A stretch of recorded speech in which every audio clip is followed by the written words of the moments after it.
I mean, they burned villages, raped women, seized children, took the people they defeated, took their lands, scalped people, Jesse. I mean, it was a horrible time all across the globe.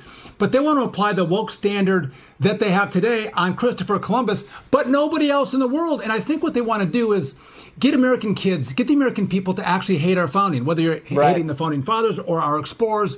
If you can get us to hate our country, then they can seep in their socialism and remake this country into something of a Venezuelan failed state. That's exactly. Can I just add this? Go ahead, please. That's exactly right. I just want to say, and the lie isn't just about our past. The real lie is what the conditions for Native Americans right now. The conditions for Native Americans have everything to do with government dependency, cycles of poverty and alcoholism and family breakdowns. And these are things that the Democrats don't want to talk about. A Native American advocacy group has called on Fox News to fire 3 commentators after they made gross, derogatory statements about Native Americans and the country's growing recognition of Indigenous Peoples Day. Well, it's probably Columbus Day where you live, in your house anyway. Progressives against Columbus Day. Kamala Harris says she wants to get rid of Columbus Day. Columbus Day is a celebration of the nation itself. Questionable background of Columbus, which we believe is totally based on false lies and